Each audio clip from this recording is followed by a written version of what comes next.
tahun 80 sekian, 90 sekian.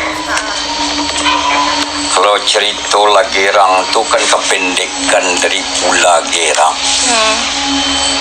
Ula Gerang. Ya. Jadi cerita sekilas so bayangkan kan. Di masa itu tu ayilah karyang. Waktu ayi gadang karyang siko terdampar manusia lembunyi siko lela. Terdamparlah ula nam paling gadang. Ula Gerang namanya. Jadi terdampar ula tu. Jadi karena air ko kotor sampai ke liye kumua. Maksudnya Minang lah ya. Iya Pak, bahasa Minang lah Pak. Ada Pak. Jadi ada kewalahan lah orang yang hidup bagian ke Muaro sampai ke daerah Kota Jikini dua. Jadi masa itu do putih gadang gigi punya anak Alam Dewi. Cerita. Jadi Ula Gerang kolah selalu mayu ayi menguntahkan bangkai kebusuan orang, jadi dibuatlah sayembara. Siapa sia-sia yang bisa membunuh Ula Gerang ko akan dikawinkan Joanai Putih Alam Dewi. Jadi dikirimlah berita ke Raja Negarang, Raja Alam Bangkai, seluruh raja-raja yang ada berkekuasaan di alam ko. Dan akhirnya datanglah pangeran ingin kawin je Putih. Sementara Putih Alam Dewi sadang batunangan jo Raja Negarang, je pangeran. Jadi ketika pangeran lo ingin membunuh dan akhirnya sekilas cerita sebanyak tu orang akan membunuhnya, tidak bisalah terbunuh ula tadi. Kewalahan. Jadi pendek cerita sampai lokasi gelanggang itu dan simpang gelanggang itu. Simpang gelanggang ya. Ya, dia ada mahlikiran tinggi sinan putih terletak. Di sinalah orang-orang yang akan membunuh ular kau melapor dia. Dado dan besar. Jadi datanglah seorang pemuda orang kampung biasa mendaftar ingin mendaftar ke bunuh ular tu. Jadi di CME-nya lah dia di pengawal. Kecil pengawal tadi tu. Wang lo kamu mula ula tu sadang pangeran orang sakti dan datang dari Sinan dan datang di burung Garudo dan bisa mudah nak teloknya. Jadi karena terjadi bantu atau pelecehan tu terdengar di Putih. Wahai pengawal, sia nak datang lah je. Iko dulu orang kuha pemuda kampung biasa kamu mundur lo. Silakan naik ke Tanjung.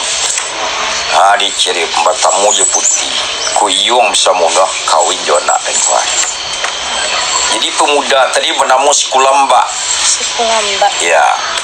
Jadi ketika pemuda tadi mulai dia suai berjalan di daerah Ikokwa, kebetulan ula tadi itu sadang memakan bangkai mesok di Sosopan kini ke daerah Sosopan dah. Sosopan nama itu Pak. Ya.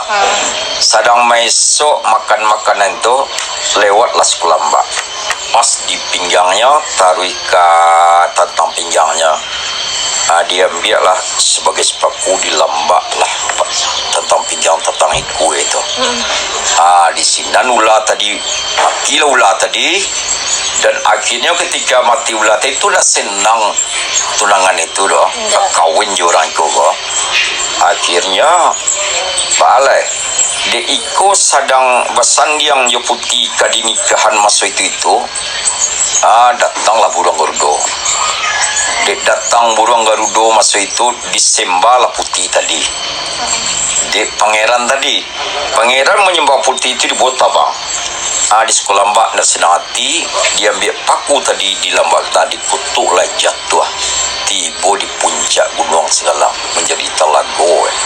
Mako sepasang lawak Telaga Dewi.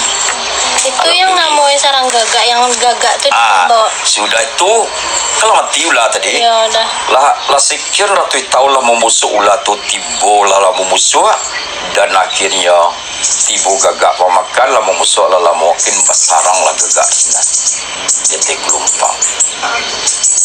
Dan akhirnya dia lah besarang gagak tadi itu Dan akhirnya damailah daerahku, baru tiba manusia kemari. Baru banamu sarang gagak ula gerang. Sarang gagak. Ya, itu sekilas cerita Iya pak. Ada lebih simpulan dah. Alah paknya bisa disimpan pak. Juara teater Pertama tuh pak, apakah cerita Bukit Lagerangko emang cerita mitos dari masyarakat Siko atau emang ada sumber lainnya? Cerita mitos yang turun menurun di nenek moyang dulu. Oh, kalau gitu, Mbak kok bisa inyo termasuk dari tradisi lisan Bukit Lagerang iko? Tradisi lisan bahasa tutur kaba kelaluk di surau. Kaba kelaluk di surau. Ya, jadi kaba dulu kan sastra, kalau sastra di Minang pun ada sastra tulisan lah. Di Jawa ada ya sastra lisan. Pituah dari mama, pituah di Indua Jaya, patwa guru di surau kadi pecik ganggam masuk itu. Itu sastra orang Minang. Jadi turun menurun. Turun-temurun. Ya. Nah, terus bagaimana Bapak menjaga tradisi lisan Bukit Lagerangko? Kalau sampai kini kan tetap mempertahankan itu. Karena siklus ada kemajuan, orang tentang kabako kalah dihilangkan pendidikan. Iyalah. Jadi sastra-sastra Minang lah mulai diansue alak manipis. Sebab sastra Minang sialo tukang aja sastra Minang. Sebab dalam bahasa tatan dialog Minang tu banyak dialeknya. Jadi sastra Minang adalah turun menurun. Sialo ka dosen negatif. Iya pak. Kamu mungkin. Tidak. Terus setahu apa tradisi lisan tentang Bukit Lagerangko emang yang tahu cuma di daerah sekitar Siko atau daerah-daerah lain emang yang tahu gitu? Daerah lain negara lain tahu kalau ladinya mencari kan. Ladinya mencari ya. Tapi Bukit Lagerangko emang lah menyebar jo tentang Kaba Lagerang dan waktu jo nak KKN tahun 80-an tu kamu buat nyanyi Lagerang kan. Olah, aduh kamu membayar naskah teater lah buat lola ditampilkan. Salah satu pemainnya tu ada lah cucu ini. Oh lah tuh ya. Awas sutradara lu tuh. Apa sutradara? Iya. Awak lu matur naskah. Terus Mbak sih kayak katanya Bapak menyampaikan tradisi lisan Bukit Lagerangko ke masyarakat, misalnya kalau ada yang bertanya atau Bapak menjalankan secara rinci atau emang kayak inti-inti yang apa tahu jo gitu. Awak banyak bercerita ketika ada diskusi abang kumpul nama muda. Ya dari luar ya, kabarnya soal itu sering diceritakan. Jadi banyak cerita lapau ke lapau, surau ke surau. Nah, terus setelah orang tahu tentang sejarah Bukit Lagerangko, kira-kira sih rasa hati orang tuh yang lah tahu tentang iko kok antara percaya atau tidak tentang mitos iko gitu. Ya, awak kalah berdasar ngece. Sebab sesuai je nama Lagerang, sesuai je bukitnya bentuk ular. Iya, di atasnya kan kayak bentuk ular. Bentuk ular bentuk iko. Daerah sesopan, jadi menyasok. Jadi puas ya.